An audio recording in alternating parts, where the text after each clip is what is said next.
ታዳጊ ሀገሮች የሚያጡት የታክስ የመሰብሰብ አቅማቸው ሊያጡ ይችላሉ። ለምሳሌ በኢትዮጵያ ኮንቴክስት ብትናው 50% የሚሆነው የታክስ ገቢ የሚገኘው ከጉምሩክ ከቀረጥ። ይሄ የቆየ ፍልስፍና ነው። WTO ሲገባ የሸቀጥ ማራገፊያ እንሆናለን። ለምንድን ነው ተገልብጦ የማይታየው? የሰላም አየር ከራቀው ዓመታት የተቆጠረው የመካከለኛው ምስራቅ እስራኤል በሶሪያ ደቡባዊ ክፍል በከፈተችው ጥቃትና ሐማስን ኢላማ ያደረገ የአየር ድብደባ ቀጠናው ውጥረት እንዲነግስበት እያደረገ ይገኛል። ባለፉት 3 ዓመታት በሚሳኤሎች በከባዱ ሲደቋቆሱ የከረሙት ሞስኮና ኪየቭ በጥቁር ባህር የሚያካሂዱትን ውጊያ ለመግታት ከስምምነት ላይ ደርሰዋል። በሌላ አየር ሀገር አሜሪካ አደራዳሪነት ለ3 ቀናት ያህል በሳውዲ አረቢያ መዲና ሪያድ በተደረገው የተኩስ አቁም ውይይት በጥቁር ባህር ከስጋት ነፃ የሆነ የንግድ መርከቦች እንቅስቃሴ እንዲኖር በባህሩ ላይና አቅራቢያው ባሉ ስፍራዎች ላይ የሚደረጉ ማንኛውም ወታደራዊ ጥቃቶች እንዲቆሙና ምንም አይነት የተኩስ ድምፅ እንዳይሰማ ተስማምተዋል። እናት አባት በረሃብና በቸነፈር የስቃዩ ልጆች ደግሞ ዞር ብሎ ያለ መጠየቅና ያለ መንከባከብ ተግባር እየተለመደ መጥቷል። ፍትሐ ነገሥት ከሟች ጋር የስጋ ዝምድና የሌለው ባዕድ ሰው ነገር ግን ሟች በሕይወት እያለ ሲራብና ሲታረዝ ተወላጆቹ ችላ ባሉበት ወቅት ባደረገው አስተዋጽኦ እንደ ወራሽ ተቆጥሮ ርስት እንደሚገባው መደንገጉ ነው። ጤና ይስጥልን የተወደዳችሁ የሀገሬ ቴሌቪዥን ተመልካቾች፣ እነሆ ሰዓቱ ደርሶ ሀገሬ ዜና ተጀምሯል። የዕለቱን ሀገሬ ዜና በመምራት ሱባሎ ጋሻው አብራችሁ ቆይታ አደርጋለሁ። እናንተ የተወደዳችሁ ተመልካቾቻችንም እስከ ዜናችን ፍጻሜ ድረስ አብራችሁን እንድትቆዩ ጋብዛለሁ። ቀዳሚ ወደምናደርገው ዜና አልፋለሁ።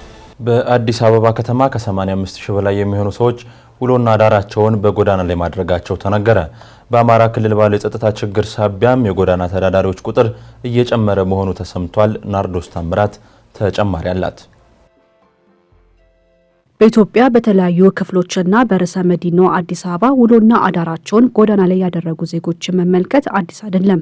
ከዕለት ወደ ዕለትም ድንጋዩ ትራሴ፣ መንገዱ ፍራሼ፣ ከተማዋን ቤት ያሉ ዜጎች ቁጥራቸው የተበራከተ ስለመምጣቱ መረጃዎች ያመላክታሉ። በአዲስ አበባ ከተማም ከ85,000 በላይ የሚሆኑ ሰዎች ውሎና አዳራቸውን በጎዳና ላይ አድርገው እንደሚኖሩ መረጃዎች ያመላክታሉ። አሁን የጸጥታ ችግር ካለባቸው እንዲሁም ከሌሎች አካባቢዎች እየፈለሱ ኑሯቸውን በአዲስ አበባ ጎዳናዎች ላይ ያደረጉ ዜጎች ስለመኖራቸው የሴቶችና ማህበራዊ ጉዳይ ሚኒስቴር ለሀገሬ ቴሌቪዥን ገልጿል። እነዚህ የጎዳና ተዳዳሪዎች ከህፃናት ጀምሮ እስከ አረጋውያን የእድሜ ክልል ውስጥ የሚገኙ መሆናቸውን በሴቶችና ማህበራዊ ጉዳይ ሚኒስቴር ህገወጥ የሰዎች ዝውውርና መከላከልና መቆጣጠሪያ መምሪያ ስራ አስፈጻሚ አቶ ደረጀ ተግበሉ ከዚህ ቀደም ከጣቢያችን ጋር በነበራቸው ቆይታ ነግረውናል።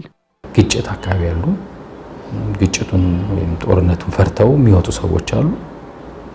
እንደዛ ሲወጡ ቤተሰብ በሙሉ የሚፈናቀሉ ህፃናት ይዘው ይወጣሉ። ሴቶች ልጆቻቸውን ይዘው ይወጣሉ። ሌላው ማህበረሰብ በሙሉ ከአካባቢው ለቆ የሚወጣበትና ያ ደግሞ የሀገር ውስጥ ተፈናቃይ እንበላቸው እንጂ ፍልሰትን ሊያበረታታ ይችላል። ተስፋ ሲቆርጡ ሰዎች ከነበሩበት ከመሰረታዊ ቦታቸው ሲፈናቀሉ ወደ ሌላ አካባቢ የመሄድ አስማሚያ ያሳያሉ። ከሀገር ውስጥ ጭም የመውጣት ሁኔታዎችን ሊያስፋፋ ይችላል።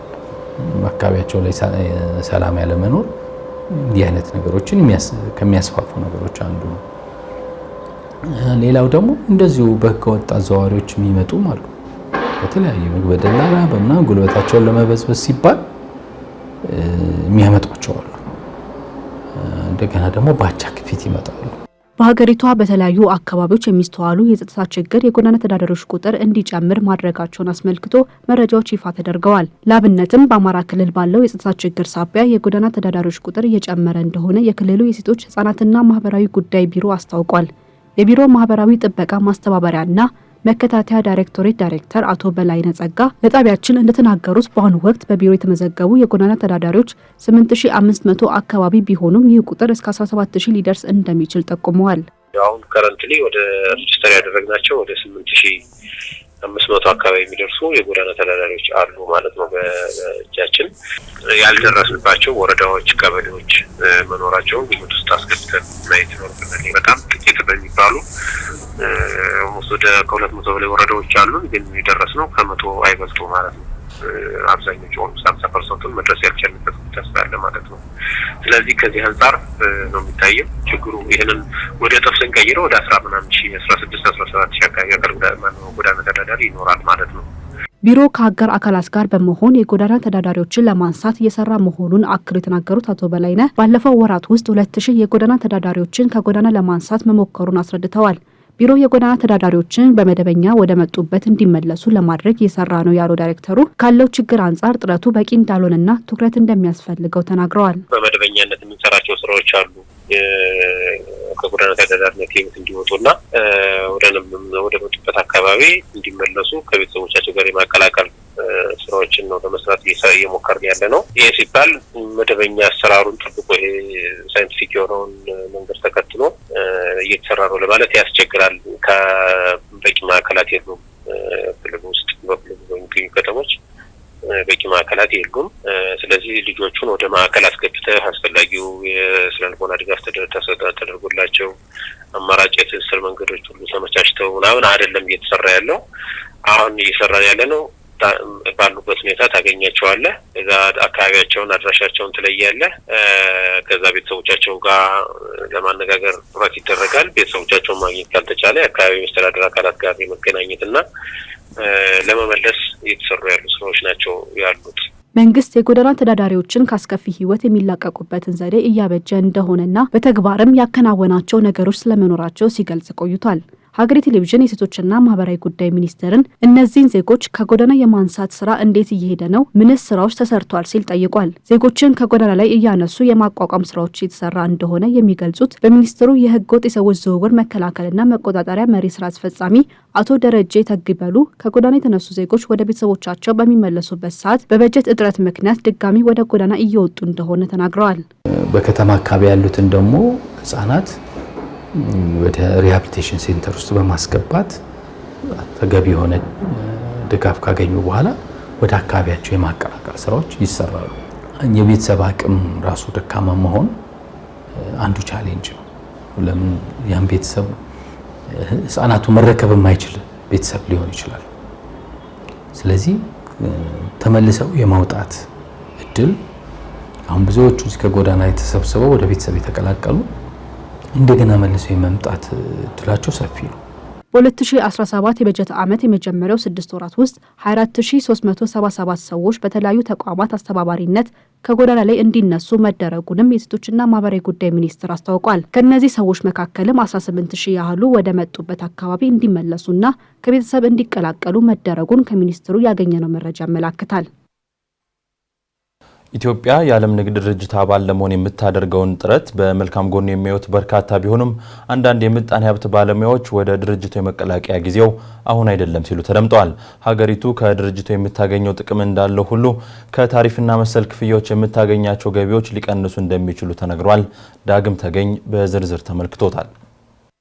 ኢትዮጵያ የዓለም ንግድ ድርጅት አባል ለመሆን ለብዙ ዓመታት በመጠየቅ ቆይታለች። ለአምስተኛ ጊዜ በቅርቡ የኢትዮጵያ ተደራዳሪ ልዑካን በጄኔቭ ተገኝተው መደራደራቸውን የንግድና ቀጠናዊ ትስስር ሚኒስትር ዶክተር ካሳሁን ጎፌ ተናግረዋል። የዓለም ንግድ ድርጅትን መቀላቀልን ሀገራት ቢፈልጉም በውስጡ የያዛቸው ሕጎችን ተፈጻሚ ለማድረግ ከባድ በመሆኑ ለመቀላቀል የሚፈልጉ በርካታ ሀገራት ሳይሳካላቸው ቀርቷል። ከሕጎቹ መካከልም ታሪፍን መቀነስ አሊያም ማስወገድ እንዲሁም ከዓለም ንግድ ድርጅት ጋር የሚጣጣም የንግድ ፖሊሲ መንደፍ እንደ ግዴታ ይታያል። የምጣኔ ሀብት ባለሙያዎች በበኩላቸው ኢትዮጵያ 50 በመቶ የሚሆነውን የታክስ ገቢ የሚገኘው ከጉምሩክ ታሪፍ በመሆኑ የዓለም ንግድ ድርጅት አባል መሆኗ ይህንን ገቢ ሊያሳጣት ይችላል የሚል ስጋት እንዳላቸው ይገልጻሉ። አያይዘውም የገቢ ማነስ የሀገር ውስጥ ህዝባዊ አገልግሎቶችን ሊጎዳ እንደሚችልም ይናገራሉ። ታዳጊ ሀገሮች የሚያጡት የታክስ የመሰብሰብ አቅማቸው ሊያጡ ይችላሉ።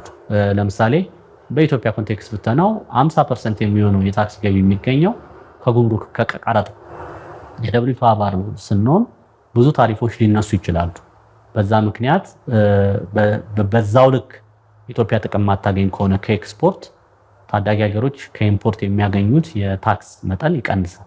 የንግድና ቀጠናዊ ትስስር ሚኒስትር ዶክተር ካሳሁን ጎፌ በበኩላቸው የዓለም ንግድ ድርጅትን በመቀላቀል የሚፈጠር የገቢ ክፍተት ቢኖርም ብሔራዊ ጥቅምን አደጋ ላይ በሚጥል መልኩ አይሰራም ሲሉም ተናግረዋል። ሚኒስትሩ አክለውም ታዳጊ ሀገራት በመረጡት የታሪፍ ደረጃ መገበያየት እንደሚችሉና ለግብርና ምርቶች እስከ 50 በመቶ እንዲሁም የፋብሪካ ምርቶች ላይ እስከ 35 በመቶ የመደራደር መብት እንዳላቸውም ተናግረዋል። ገቢ ላይ ኢምፓክት የለውም ብዬ በድፍረት መናገር አልችልም። ገቢ ላይ የተወሰነ ጽዕኖ ይኖረዋል።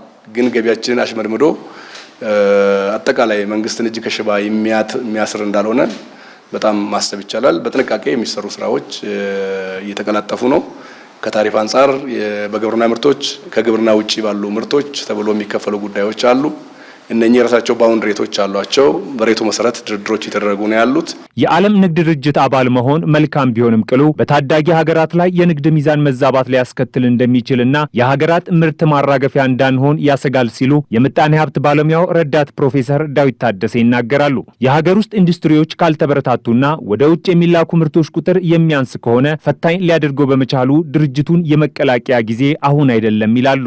ትሬድ ዴፊሲት ሊያጋጥም ይችላል። የንግድ ክፍተት፣ ሚዛን ድፍተት። ምክንያቱም የምትልከው ብዙ ካልሆነና የሚገባው እንደ ልብ የሚገባ ከሆነ ትሬድ ዴፊሲት ሊያጋጥም ይችላል። ያ ደግሞ ለአንድ ሀገር በጣም አስቸጋሪ፣ የምታስገባው ከምትልከው ከበለጠ የሀገር ትሬድ ዴፊሲት አለው ማለት ነው።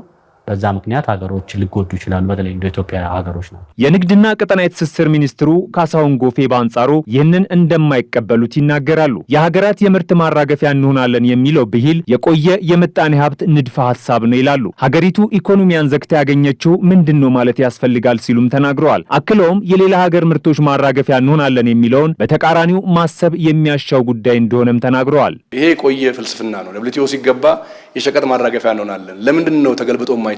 እኛ የሸቀጥ ማራገፊያ እንሆናለን ተብለን ለምን አልተሰጋንም? ጂዲፒያችን በ5 ዓመት ከ2010 እስከ 2015 ባለው ጊዜ ከ85 ቢሊዮን ዶላር ጂዲፒ ወደ 205 ቢሊዮን ዶላር ከደብል በላይ መሄድ ከቻለ የኢትዮጵያ ኢኮኖሚ አሁን ባለው ሁኔታ በሚቀጥሉት 5-6 ዓመታት ጊዜ ውስጥ አሁን ደብል የሚያደርግ ከሆነ 400 ቢሊዮን ዶላር ጂዲፒ ያለው ሀገር ባለግዙፍ ጂዲፒ ነው፣ ባለግዙፍ ኢኮኖሚ ነው ማለት ነው። ሌሎች ያልፈሩትን ትንንሽ የአፍሪካ ሀገራት ያልፈሩትን ነገር ለምን ለኛ ብቻ ሲሆን ወደ ፍራቻ ምንጭ ይመጣል? ኢትዮጵያ በ2026 የዓለም ንግድ ድርጅት አባል የመሆን ተስፋ እንዳላት የንግድና ቀጠናዊ ትስስር ሚኒስትር ዶክተር ካሳሁን ጎፌ ገልጸዋል። እስራኤል በሶሪያ ደቡባዊ ክፍል የከፈተችው ጥቃትና ሐማስን ኢላማ ያደረገው ወታደራዊ ዘመቻ መካከለኛው ምስራቅ ዳግም ውጥረት እንዲነግስበት ማድረጉ ተነግሯል። በጋዛ ወታደራዊ ጥቃት 23 ሰዎች መገደላቸው ሲሰማ በሶሪያው ጥቃት ደግሞ 6 ንጹሃን መገደላቸው ተገልጿል። አልታየ ኪዳኔ ዝርዝሩን አዘጋጅቷል። የሰላም አየር ከራቀው ዓመታት የተቆጠረው የመካከለኛው ምስራቅ እስራኤል በሶሪያ ደቡባዊ ክፍል በከፈተችው ጥቃትና ሐማስን ኢላማ ያደረገ የአየር ድብደባ ቀጠናው ውጥረት እንዲነግስበት እያደረገ ይገኛል። የእስራኤል ጦር በጋዛ በ10 ሺዎች የሚቆጠሩ ሰዎች ከመኖሪያ ቀያቸው እንዲለቁ ትዕዛዝ በማስተላለፍ ማክሰኞ ዕለት በጋዛ ሰርጥ ላይ በፈጸመው ጥቃት ቢያንስ 23 ፍልስጤማውያን መገደላቸውን የጋዛ የጤና ባለስልጣናት ገልጸዋል። የእስራኤል ጦር ከሳምንት በፊት በሐማስ ላይ የጀመረውን ወታደራዊ ዘመቻ የቀጠለ ሲሆን ቴል አቪቭ ለ2 ወራት የቆየውን የተኩስ አቁም በማፍረስ በአብዛኛው ሴቶችና ህጻናት የሆኑ ወደ 700 የሚጠጉ ሰዎች እንዲገደሉ ያደረገ ተደጋጋሚ ጥቃት እየፈጸመች እንደሆነም የፊልስጤም የጤና ባለስልጣናት ተናግረዋል። በጋዛ 2.3 ሚሊዮን ህዝብ ለ18 ወራት በሚጠጋ ጊዜ ውስጥ በተካሄደው ጦርነት ለበርካታ ጊዜያት መፈናቀል የገጠመው ሲሆን እስራኤል በዚህ ወር መጀመሪያ ላይ የእርዳታ አቅርቦትን ካቆመች በኋላ ነዋሪዎቹ ለከፋ የምግብና የውሃ እጥረት መዳረጋቸው ተነግሯል። በትላንትናው ዕለት ደግሞ እስራኤል የፊልስጤም ሮኬቶች በእስራኤል ላይ የተተኮሰ በመሆኑ በጋዛ በሁሉም ሰሜናዊ የድንበር ከተሞች የሚገኙ ነዋሪዎች ከአካባቢው ለቀው እንዲወጡ ያሳሰበች ሲሆን በዚህም በጋዛ ጃባሊያ፣ ቤተላህያ፣ ቤተሃኖንና ሼጃያ እንዲሁም በደቡብ ካንዩኑስና ራፋህ ያሉ የአካባቢው ነዋሪዎች ከአካባቢው እንዲወጡ ትዕዛዝ ተሰጥቷል። በዚህም እስራኤል በቀጣይ በጋዛ ሰማይ ላይ የምታስወነጭፋቸው የጦር መሳሪያዎች ስለመኖራቸውና ሀገሪቱ ክንዷን በጋዛ ላይ በከባዱ ልታሳርፍ እንደምትችል የሚያሳይ እንደሆነ እየተነገረ ነው። ከጋዛ ታሪካዊ የስደተኛ ካምፖች ትልቁ በሆነው በጃባሊያ ለሚኖሩ ነዋሪዎች በተሰጠው ወታደራዊ ትዕዛዝ ነዋሪዎቹ ለደህንነታቸው ወደ ደቡባዊ መጠለያዎች መሄድ እንዳለባቸው ቢጠቀስም የፍልስጤምና የተባበሩት መንግስታት ድርጅት ባለስልጣናት ከዚህ የተለየ ነገርን ይገልጻሉ። እስራኤል በጋዛ እየፈጸመችው ባለችው ጥቃት በጋዛ ሰርጥ ምንም አይነት ደህንነቱ የተጠበቀ ቦታ እንደሌለ የፍልስጤምና የተባበሩት መንግስታት ድርጅት ባለስልጣናት ተናግረዋል። የእስራኤሉ ጠቅላይ ሚኒስትር ቤንያሚን ኔታንያሁ እንደተናገሩት ከ2 ወራት በኋላ እስራኤል በጋዛ ላይ የከፈተችው ጥቃት በጋዛ የሚገኙ ቀሪ 59 ታጋቾችን እንዲለቀቁ ግፊት ለማድረግ ያለመ ነው። ከነዚህ ውስጥ 24 ያህሉ በህይወት እንዳሉ እንደሚታመን አሶሺየትድ ፕሬስ ዘግቧል። በእስራኤልና ሐማስ በጃንዋሪ 19 የተደረሰውን የተኩስ አቁም ስምምነት በመተው እስራኤልን የከሰሰው ሐማስ በቀጠናው መረጋጋት እንዲመጣ በኳታር ግብፅና አሜሪካ አሸማጋይነት የተኩስ አቁም ስምምነት ላይ ለመድረስ በመተባበር ላይ መሆኑን ያስታወቀ ቢሆንም አንዳንድ የሐማስ ምንጮች እንደሚሉት ቢሉት ምንም አይነት ለውጥ እንዳላመጣ ተመላክቷል። በዚህ መሃል ነው ግብጽ በእስራኤልና በሐማስ መካከል የተኩስ አቁም ስምምነትን ለማደስ እቅድ ያቀረበችው። እቅዱ የእስራኤላውያን ምርኮኞች ቀስ በቀስ መፍታትና የእስራኤላውያን ወታደሮች ከተከበበችው የጋዛ ሰርጥ መውጣትን የሚያካትት እንደሆነ አልጀዚራ በዘገባው አመልክቷል። ይህ እቅድ የመጣው ዶናልድ ትራምፕ ከጋዛ የተፈናቀሉ ፍልስጤማውያንን እንድትቀበል ከፍተኛ ጫና እያደረጉ ባሉበት ወቅት ነው። የሐማስ የፖለቲካ ቢሮ አባል የሆኑት ሁሳም ባድራን ይህንን አስመልክተው እንዳሉት ሐማስ ጦርነትንና ደም መፋሰስን ለማስቆም ከፍተኛ ፍላጎት አለው ያሉ ሲሆን እስራኤል የተኩስ አቁም ስምምነቱን አላከበረችም፣ ጥቃቷን ቀጥላለች፣ ይሄ አሳዛኝ ነው በማለት ገልጸዋል። ኔታንያሁ ለመደራደር ፈቃደኛ አልሆኑም ያሉት የፖለቲካ ቢሮ አባሉ የአሜሪካ አደራዳሪ ወገንን በመተቸት ዋሽንግተን የእስራኤልን ወረራ የምትደግፍ ወገንተኛ ናት ሲል ተናግሯል። ናሲም አህመድ ይህንን አስመልክቶ ለሚድል ኢስት ሞኒተር ይጽፋል። አሜሪካ በጋዛ እየተደረገ ስላለው እልቂት ዝም ማለቷ አግባብ አይደለም ይላል። በጋዛ የሚደረገው እልቂት የአውሮፓ ሀገራትን ጨምሮ ሁሉም ቁጭ ብለው እንደ ቲያትር ከመመልከት ውጪ ምንም ያደረጉት ነገር የለም ሲል ይወቅሳል። የጋዛ ነዋሪዎች በጆ ባይደንም ሆነ በትራምፕ የስልጣን ዘመን እንዲጨቆኑ ሆኗል። ይህ የተቀየረ ነገር እንዳልሆነ ይገልጻል። የእስራኤሉ መከላከያ ሚኒስትር ሐማስ በጋዛ የያዛቸውን እስረኞች የማይለቅ ከሆነ አሁንም ቢሆን የእስራኤል ምላሽ የከፋ ነው በማለት ሲዝቱ ሐማስ በጋዛ ምድር እስኪጠፋ ድረስ እንደሚዋጉትና ቀጠናውን እንደሚቆጣጠሩ ገልጸዋል። እስራኤል በጋዛ የተጠናከረ ወታደራዊ ዘመቻ እያደረገች ባለችበት ወቅት ስትራቴጂካዊ ጠቀሜታና ፍላጎት ወዳላት ሶሪያ በዓለም አቀፉ ማህበረሰብ ውግዘት እንዲደርስባት ያደረገ ጥቃት ከፍታለች። በደቡብ ምዕራብ ሶሪያ ባደረሰችው በዚህ ጥቃት 6 ሰዎች ሕይወታቸው እንዳለፈ ተነግሯል። ጥቃቱ በሶሪያ ፓልሚራ እና በከተማዋ በስተደቡብ 50 ኪሎ ሜትር ርቀት ላይ በሚገኘው በታድሙርና ቲፎር ወታደራዊ ጦር ሰፈር እንደተፈጸመ ተሰምቷል። ጥቃቱ የተፈጸመው የእስራኤል ወታደሮች ማክሰኞ የደቡብ ምዕራብ ሶሪያን ለመቆጣጠርና ዘልቀው ለመግባት ሲሞክሩ ከአካባቢው ታጣቂዎች ጋር በተጋጩበት ወቅት ነው። ይህንን ተከትሎም ቢያንስ 6 ሰዎች መሞታቸውን የሶሪያ የውጭ ጉዳይ ሚኒስቴርና የጦርነት መረጃዎችን የሚሰበስበው ድርጅት አስታውቀዋል። ሩሲያና ዩክሬን በጥቁር ባህር የሚያካሂዱትን የባህር ላይ ውጊያ ለማቆም ከስምምነት ላይ መድረሳቸው ተሰምቷል። ለ3 ቀናት ያህል በሳውዲ አረቢያ መዲና ሪያድ ከአደራዳሪው አሜሪካ ጋር በተካሄደው የተናጠል ውይይት ሁለቱ ተፋላሚ ወገኖች በጥቁር ባህር ዙሪያ የሚደረገውን እንቅስቃሴ ደህንነት ለማረጋገጥና ግጭቶችን ለማስወገድ ተስማምተዋል። ለመሆኑ ጥቁር ባህር በጦርነቱ ያለው ሚና ምንድነው? ቀጣናው ወሳኝ የትኩረት ማዕከል የሆነበት ምክንያትስ ምንድነው? የሚለውን በተመለከተ ሙሴ ከበደ ተከታዩን ዝርዝር አዘጋጅቷል። The Black Sea is no longer a battlefield. ላለፉት 3 ዓመታት በሚሳኤሎች በከባዱ ሲደቋቆሱ የከረሙት ሞስኮና ኪየቭ በጥቁር ባህር የሚያካሂዱትን ውጊያ ለመግታት ከስምምነት ላይ ደርሰዋል። በሌላ የወር ሀገር አሜሪካ አደራዳሪነት ለ3 ቀናት ያህል በሳውዲ አረቢያ መዲና ሪያድ በተደረገው የተኩስ አቁም ውይይት በጥቁር ባህር ከስጋት ነጻ የሆነ የንግድ መርከቦች እንቅስቃሴ እንዲኖር፣ በባህሩ ላይና አቅራቢያው ባሉ ስፍራዎች ላይ የሚደረጉ ማንኛውም ወታደራዊ ጥቃቶች እንዲቆሙና ምንም አይነት የተኩስ ድምፅ እንዳይሰማ ተስማምተዋል። ጥቁር ባህር ጦርነት ላይ የሚገኙትን ሩሲያንና ዩክሬንን ከሁለተኛው የዓለም ኃያላን ያህል ተሰላፊ ተርታ የምትመደበውን ቱርክን፣ ጆርጂያን፣ ቡልጋሪያንና ሮማኒያን የሚያዋስን ሲሆን በምስራቅ አውሮፓና በደቡባዊ እስያ መካከል የሚገኝ ከፍተኛ ስትራቴጂካዊ ጠቀሜታ ያለው ባህር ነው። ሩሲያ ዩክሬን በጥቁር ባህር አቅራቢያ ያሏትን መሬቶች ለመንጠቅ ከፍተኛ ውጊያ ስታካሄድ ቆይታለች። ለዚህ ዋነኛው ምክንያት ደግሞ ኪየቭ በጥቁር ባህር ያላትን የባህር በር ተጠቃሚነት ማሳጣትና በየብስ ብቻ አጥሮ የማስቀረት እቅድ አካል በመሆኑ ነው። ዩክሬን ብቸኛው የባህር በር ዕድል የምታገኘውና ዓለም አቀፍ የንግድ እንቅስቃሴዎቿን የምታካሂደው በጥቁር ባህር በምታጓጉዟቸው ግዙፍ መርከቦችና በባህር ዳርቻ በገነባቻቸው ትላልቅ ወደቦች አማካኝነት ነው። በሩሲያ ጦር ጠንካራ ድብደባ የሚደረግበት የኦዴሳ ወደብ ክፍልም ለዚህ ዋነኛው ጠቃሽ ነው። ከዚህ ባለፈ በምዕራባውያን የሚዘወረውና ከሩሲያ ዩክሬን ጦርነት ጀርባ ለኪየቭ ትልቅ ድጋፍ እያደረገ የሚገኘው የሰሜን አትላንቲክ ጦር ቃል ኪዳን ድርጅት ኔቶ የባህሩ ተጋሪዎች በሆኑት ቱርክ፣ ቡልጋሪያና ሮማኒያ አማካኝነት ተጽዕኖ በስፋት እየጨመረ የመጣ በመሆኑ ሞስኮንም ሆነ ቆፍጣናው መሪዋን ፑቲንን በቀጠናው ላይ ለአፍታ ዓይናቸውን ዕቁብ እንዲያርገበግቡና በተጠንቀቅ እንዲቆም የሚያደርግ ስለመሆኑ በእንግሊዙ ቀዳሚ የመከላከያና ደህንነት ጥናት ተቋም ሮያል ዩናይትድ ሰርቪስ ኢንስቲትዩት ወይም ሩሲ የዓለም አቀፍ የደህንነት ክፍል ዳይሬክተር ዶክተር ኔይል ሜልቪን ያብራራሉ።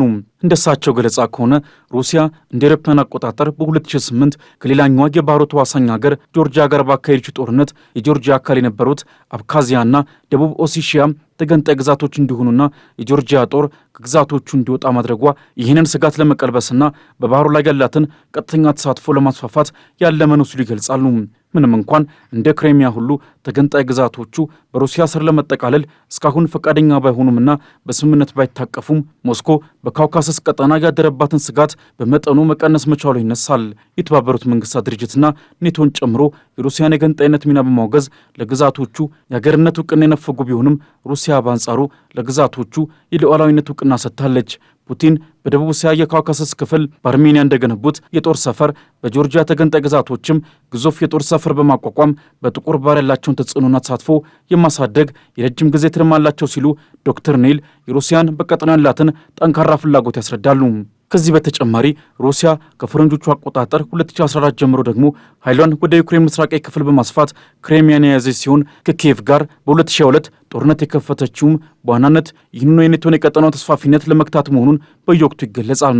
ከጦርነቱ ጅማሮ በኋላ ኔቶ በጥቁር ባህር አዋሳኝ የምስራቅ አውሮፓ ክፍል ወታደራዊ እንቅስቃሴውን እያስፋፋ የሚገኝ ሲሆን በዚህ የተጠናከረ እንቅስቃሴውም በባልቲክ ቀጠና የሩሲያን ሚና በማዳከሙ ጥቁር ባህር ለሩሲያ የሞት ሽረት ትግል የሚካሄድበት የጦርነት አውድማ እንዲሆን አስገድዷል። በዚህም ለሞስኮና ፕሬዚዳንት ቭላዲሚር ፑቲን ጥቁር ባህርን መቆጣጠርና ዩክሬን በጥቁር ባህር አቅራቢያ ያላትን ተሳትፎ ማዳከም ጦርነቱን በበላይነት ለመቋጨት ብቻ ሳይሆን ለቀጣይ የአገሪቷና ፕሬዚዳንቷ ያለውና አንገብጋቢ ምዕራፍ በመሆኑ ለነገ የማያድር ትልቅ የቤት ስራ ሆኖ ዘልቋል። ሩሲያ በጥቁር ባህር ወሰንተኛ ባትሆንም በኔቶ አማካኝነት አትላንቲክ ውቅያኖስን ተሻግራ የተጽዕኖ አድማሷን አግዝፋ ከቀጠለችው ዋሽንግተን ጋር በሳውዲ አረቢያ የመከረችውም በዋናነት የጥቁር ባህርን ደህንነት የማስጠበቅና በባህሩ የንግድ እንቅስቃሴ ላይ የተጣሉባትን ማዕቀቦች እንዲነሱ ግፊት ለማድረግ መሆኑን ዋሽንግተን ታይምስ በዝርዝር አትቶ አስፍሯል። በሩሲያ የላይኛው ፓርላማ የውጭ ጉዳይ ኮሚቴ ተጠሪ ግሪጎሪ ካራሲን የተመራ ልዑክ የዋይት ሀውስ ብሔራዊ ደህንነት ምክር ቤት ዳይሬክተር አንድሪው ፒክ ከተመራ ልዑክ ጋር በሪያድ ባካሄዱት በዚህ ውይይት አሜሪካና ሩሲያ በጥቁር ባህር ደህንነቱ የተጠበቀን የንግድ መርከቦች እንቅስቃሴን ለማረጋገጥና በአካባቢው በተጠናከረ ሁኔታ የሚወሰደውን ወታደራዊ ያለ እርምጃ ለማስቀረት ተስማምተዋል። ክሬምሊን በሰጠው መግለጫም ሁለቱም ወገኖች የባህር ላይ ደህንነትን ለማረጋገጥ የንግድ መርከቦችን ለወታደራዊ ጥቅም መዋልን ለመከላከልና የፍተሻ ዘዴዎችን ተግባራዊ ለማድረግ ቁርጠኝነታቸውን ገልጸዋል ብለዋል። ሩሲያ በጥቁር ባህር ተጓጉዘው ለዓለም ገበያ የሚቀርቡ የግብርናና ማዳበሪያ ምርቶች ላይ የተጣለባት ማዕቀብ እንዲነሳላት በጠየቀችው መሰረትም አሜሪካ ምርቶች ወደ ዓለም ገበያ እንዲመለሱ እገዛ ታደርጋለች ሲል ዋይት ሀውስ ከስብሰባው በኋላ ገልጿል። ዩናይትድ ስቴትስ ለሩሲያ የማዳበሪያና የግብርና ምርቶች የውጭ ንግድ፣ የወደብ እንዲሁም የክፍያ ስርዓት ለማመቻቸት ማቀዷም ከድርድሩ በኋላ ይፋ የተደረገ ሌላኛው ውጤት ስለመሆኑ ተነግሯል። አሁን ደግሞ ወደ አጫጭር መረጃዎች እናልፋለን። የኢትዮጵያ አየር መንገድ ወደ አውሮፓ የአየር ክልል እንዳይበር ሊከለከል ይችላል ተባለ። የንግድና ቀጠናዊ ትስስር ሚኒስቴር ግሪን ኮምፒቲቲቭነስ ሪፖርትን በተመለከተ ባዘጋጀው የውይይት መድረክ ላይ ለጣቢያችን ማብራሪያ የሰጡት በሚኒስቴር መስሪያ ቤቱ የጥራት መሰረተ ልማት ፕሮጀክት አስተባባሪና የሚኒስትሩ አማካሪ ግርማ ማሞ የአውሮፓ ህብረት ሀገራችን ላይ ተጽዕኖ ሊያሳድሩ የሚችሉ በርካታ ህጎችን እያወጣ መሆኑን ተናግረዋል። ከህጎቹ መካከል የኢትዮጵያ አየር መንገድ ላይ ስጋት የሚደቅኑ እንደሚገኙም ገልጸዋል። ኢትዮጵያን ግሪን ኮምፒቲቲቭነስ ሪፖርት የሚል ነው እንትን ያለው። እዛንኛው ሪፖርት ላይ ኮንሲደር የተደረጉት ኮፊ፣ ካትፍላወር፣ አቪዬሽን ፊውል እነዚህ ናቸው። ከአቪዬሽን ፊውል ጋር ተያይዞ ሰስተነብል አቪዬሽን ፊውል ካልተጠቀማችሁ አውሮፓ የአየር ክልል ላይ መብረር አትችሉም።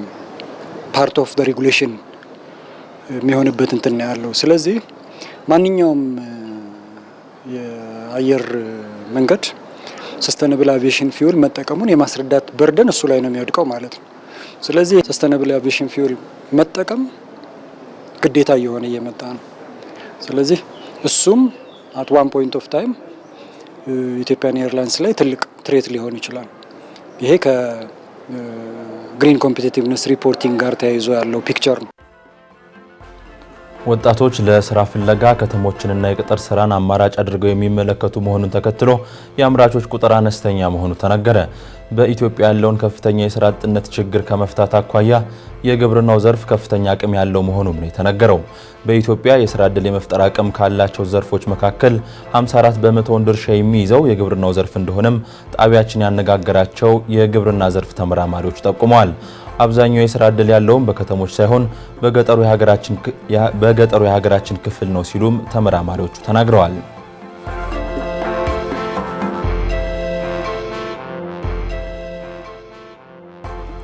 ከ60 ሚሊዮን ዶላር በላይ በጀት የተያዘላቸው ፕሮጀክቶች መሰረዛቸውን የኢትዮጵያ ቀይ መስቀል ማህበር አስታወቀ። በኢትዮጵያ ያለው ሰብአዊ ፍላጎት እየጨመረ እንደመጣ የገለጸው ማህበሩ ከውጭ የሚገኘው የገንዘብ ድጋፍ እየቀነሰ መሆኑን ጠቁሟል። የአሜሪካ ዓለም አቀፍ ተራድኦ ድርጅት USAID የሚያቀርበው ድጋፍ መቋረጡን ተከትሎ ከ14 ሚሊዮን በላይ ዜጎችን ተጠቃሚ የሚያደርጉ ሁለት ትላልቅ ፕሮጀክቶች መሰረዛቸውን የኢትዮጵያ ቀይ መስቀል ማህበር የአደጋ ስጋት ስራ አመራር ዳይሬክተር አቶ ድረስ ደስ ይበለው ለሪፖርተር ተናግረዋል። የተቋረጡት ፕሮጀክቶች በ18 የጤና ተቋማት ላይ ብቻ ለአንድ ዓመት ከ9 ወራት ከተተገበሩ በኋላ አሁን ላይ ሙሉ ለሙሉ እንዲቋረጡ መደረጉን ዳይሬክተሩ ተናግረዋል።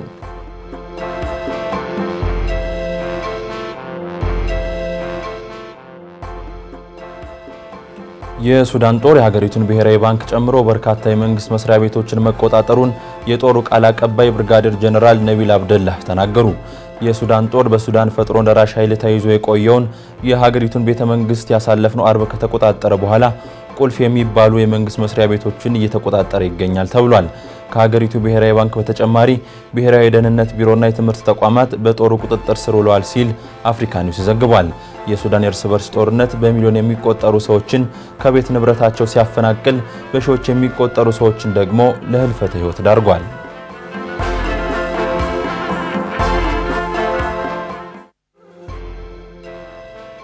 በደቡብ ኮሪያ ባለፈው ሳምንት አርብ በተቀሰቀሰው የእሳት አደጋ የሟቾች ቁጥር 18 መድረሱ ተሰማ። ከሟቾቹ መካከል አብዛኞቹ ከ60 ዓመት በላይ የሆናቸው ሰዎች እንደሆኑ የተነገረ ሲሆን 19 ሰዎች ደግሞ ጉዳት ማስተናገዳቸው ተሰምቷል። ከ23000 በላይ ሰዎች በእሳቱ ምክንያት ከቤታቸው መፈናቀላቸውም ተዘግቧል። በሀገሪቱ ደቡብ ምስራቅ አካባቢ የተነሳው እሳት ወደ ሌሎች አካባቢዎችም እየተዛመተ ነው የተባለ ሲሆን የሀገሪቱ መንግስት አደጋውን ለመቆጣጠር እየሰራሁ ነው ብሏል። በሀገሪቱ ያለው ደረቅ ንፋስ በደኖች ላይ የእሳት አደጋ እንዲከሰት ያደረገ መሆኑንም ቢቢሲ ዘግቧል። ብሔራዊ ባንክ የወለድ ተመን ምጣኔ ባለበት 15 በመቶ እንዲቆይ ውሳኔ አስተላለፈ። የንግድ ባንኮች የብድር እድገት መጠንም በ18 በመቶ ተወስኖ እንደሚቆይ ተነግሯል። አስናቀማናዬ በቢዝነስ ጥንቅሩ በዝርዝር ተመልክቶታል።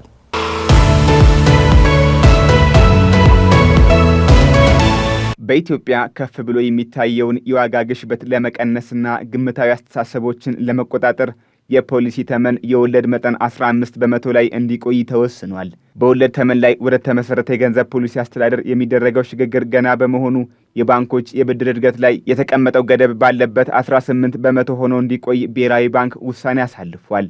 በ2015 ዓ.ም የመጨረሻ ወራት የገንዘብ ፖሊሲውን በማሻሻል የባንኮች የብድር አቅርቦት እድገት በ14 በመቶ እንዲወሰን ማድረጉ የሚታወስ ሲሆን ይህ መጠን ከወራት በፊት ወደ 18 በመቶ ከፍ እንዲል መደረጉ እንዲሁ የሚዘነጋ አይደለም። ተግባራዊ ከተደረገው የማክሮ ኢኮኖሚ ፖሊሲ ማሻሻያ በኋላ ይህ ገደብ ይነሳል ተብሎ ቢጠበቅም እስከ ሰኔ ወር 2017 ዓ.ም ድረስ በዚህ መጠን እንደሚቀጥል ነው ብሔራዊ ባንክ ያስታወቀው። የኢትዮጵያ ብሔራዊ ባንክ ትላንት ማክሰኞ ባሳለፈው ውሳኔ በአገሪቱ የሚስተዋለው የዋጋ ግሽበት በየካቲት ወር መጨረሻ በ18 በመቶ መርገብ መቻሉንም ይፋ አድርጓል። ባንኩ እየረገበ ነው ያለው የዋጋ ግሽበት ጥብቅ የገንዘብ ፖሊሲ ተግባራዊ በመደረጉ የግብርና ምርት በመሻሻሉና በአስተዳደራዊ ክፍያዎች ላይ እየተደረገ ባለው ማሻሻያ ምክንያት የተገኘ ሳይሆን እንዳልቀረም ግምቱን አስቀምጧል። ምግብ ነክ የዋጋ ግሽበት ባለፈው ዓመት ተመሳሳይ ወቅት ላይ ከነበረው የ31 በመቶ መጠን ወደ 14.6 በመቶ መድረስ መቻሉንም ባንኩ ተናግሯል። ይህም ማለት በምግብ ነክ ምርቶች ላይ ያለው የዋጋ ጭማሪ ባለፈው ዓመት ከነበረው ጭማሪ አንጻር አነስተኛ የሚባልም ነው። ይህም ማለት ከአንድ ዓመት በፊት በ100 ብር ይሸጥ የነበረ የምግብ ግብዓት በዚህ ዓመት በ114 ብር ከ60 ሳንቲም በገበያ ላይ ይገኛል እንደማለት ነው። እንደ ምጣኔ ሀብት ባለሙያዎች ገለጻም የዋጋ ንረት ቅናሽ አሳይቷል ማለት የምርት ዋጋ መቀነሱን ሳይሆን የምርት ዋጋ በየጊዜው የሚያሳየውን ጭማሪ መጠን ቅናሽ ማሳየቱን ነው የሚጠቁመው። የ100 ብር ሸቀጥ በአንድ ዓመት ያሳይ የነበረው የ31 ብር የዋጋ ጭማሪ አሁን ላይ ወደ 15 ብር ዝቅ ማለቱን ነው የባንኩ መረጃ የሚጠቁመው። ባንኩ ባስቀመጠው ግምት መሰረት በኢንዱስትሪ፣ በሸቀጦች የወጪ ንግድ እንዲሁም በአገልግሎት ወጪ ንግድ ላይ የተጠናከረ እድገት ይኖራልም ብሏል። በአገሪቱ ኢኮኖሚ ውስጥ የሚዘዋወረው ጠቅላላ ገንዘብ መጠን እስከ ጥር ወር ድረስ 22.8 በመቶ ማደጉንም ባንኩ ባወጣው መግለጫ ላይ አመላክቷል። የሀገር ውስጥ ብድር 19.8 በመቶ መጨመሩም ተነግሯል። ሆኖም ባንኩ ይፋ ባደረገው መግለጫው አንዳንድ ባንኮች የጥሬ ገንዘብ ወይም ሊኩዊዲቲ እጥረት ይታይባቸው እንደሆነ ሲያመለክት ይህም የሆነው በባንኮች ውስጥ የብድርና ተቀማጭ ገንዘብ ጥምርታ ከፍተኛ በመሆኑ ነው ብሏል። በብሔራዊ ባንክ በኩል ቋሚ የብድር አገልግሎት መጀመሩ መሰል ችግር ያለባቸው ባንኮች እፎይታ እያገኙ ነውም ብሏል። የብሔራዊ ባንክ የገንዘብ ፖሊሲ ኮሚቴ በሀገሪቱ የሚስተዋለው ፈጣን የዋጋ ግሽበት መርገብ ያሳየ መሆኑን ቢያስተውልም ጥብቅ የገንዘብ ፖሊሲ መከተል አስገዳጅ እንደሆነም ምክረ ሀሳብ አቅርቧል። ይኸው የገንዘብ ፖሊሲ ኮሚቴ የውጭ ምንዛሪ አስተዳደር ተጨማሪ ትኩረት እንዲሰጠውና ወደ ገበያው የሚገባው የገንዘብ መጠን በገንዘብ ፖሊሲው ላይ አሉታዊ ተጽዕኖ እንዳያሳድር ጥንቃቄ እንዲደረግበትም ምክረ ሀሳብ ማቅረቡም ተመላክቷል። በዚህ ወቅት ያለው የዓለም የሸቀጦች ዋጋ በጥቅሉ ለሀገሪቱ ምቹ ነው ሊባል ይችላል ያለው ብሔራዊ ባንክ የበጀት ዓመቱ ከተጀመረ ወዲህ በዓለም የነዳጅ ዋጋ ላይ የታየው የ9 በመቶ ቅናሽ እንዲሁም የቡናና ወርቅ ከፍተኛ የዋጋ ጭማሪን አስረጅ በማድረግ አቅርቧል። የብሔራዊ ባንክ የገንዘብ ፖሊሲ ኮሚቴ ቀጣይ ስብሰባ በሰኔ ወር ያካሂዳል የተባለም ሲሆን በኮሚቴው ቀጣይ ስብሰባ አዳዲስ ውሳኔዎች የሚጠበቁም ናቸው።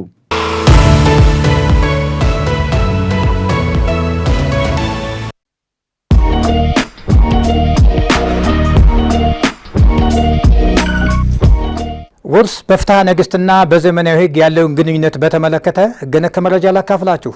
ጠበቃ እንዳርጌ ካሴ ነኝ። ጤና ይስጥልን። ፍትሐ ነገሥት የሚለው ቃል ፍትህና ነገሥት በሚሉት ሁለት ቃላት የተሰናሰለ ወይም የተያያዘ ቃል ነው። ትርጓሜውም ፍርድ፣ ውሳኔ መስጠት፣ ሕግና ስርዓት ማስፈን ማለት ሲሆን ነገሥታቱ ስጋዊንም ሆነ መንፈሳዊን ፍትህ ያመለክቱ ስለነበር በነገሥታቱ ስም ፍትሐ ነገሥት ተብሎ ተሰይሟል። ኢትዮጵያ ሀገራችን በጽሑፍ ካሏት ጥንታውያን የሕግ መጽሐፍት መካከል ታላቁና የታወቀው ፍትሐ ነገሥት የተባለው መጽሐፍ ነው። ፍትሐ ነገሥት ከአረበኛ ወደ ግዕዝ የተተረጎመውና በስራ ላይ የዋለው በንጉሠ ነገሥቱ አፄ ዘርዓ ያዕቆብ ነው። የፍትሐ ነገሥት መጽሐፍ በሀገራችን ስርወ ሕግ ሆኖ ብዙ ዘመን የተሰራበት ከመሆኑ ጋር ተያይዞ አሁንም የሕግ ምንጭነቱን እንደያዘ ቀጥሏል። አሁን በሀገራችን ውስጥ በከተማም ሆነ በገጠሩ እናት አባትን ጥሎ የመብላን ነገር በሚገባ እየስተዋለ ይመስላል።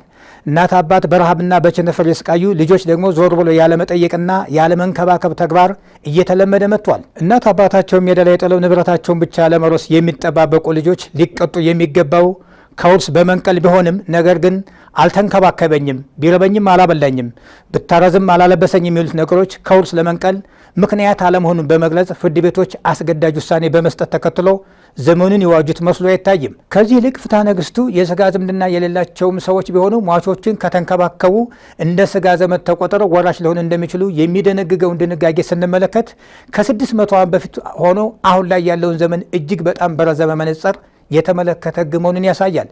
በሕማሙ ጊዜ ዘመዶቹ ቸል ሲሉት አንድ ባዕድ ሰው አይቶ ሊራራለትና ሊያሰብለት ቢወድ እንዲጠብቁትና እንዲተጉለት ይንገራቸው። ባይቀበሉ ግን የባዕድ ሰው ወደ ቤቱ ቢወስደውና እስከሚሞቀንም ድረስ ለምግቡ ከገንዘቡ እንዳዋጣለት ቢታወቅ ሊወርሱት ከሚገባቸው ሰዎች እንደ አንድ ከርስቱ ይገባዋል በሚል ይደነጋል።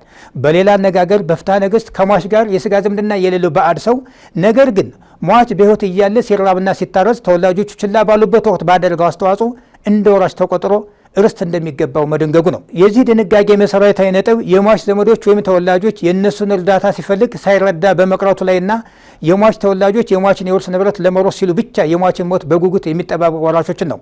በተግባር የዚህ አይነት ወራሾች የሉም ብላችሁ ታስባላችሁ? በሚል ጥያቄ እንቋጫለን። አመሰግናለሁ።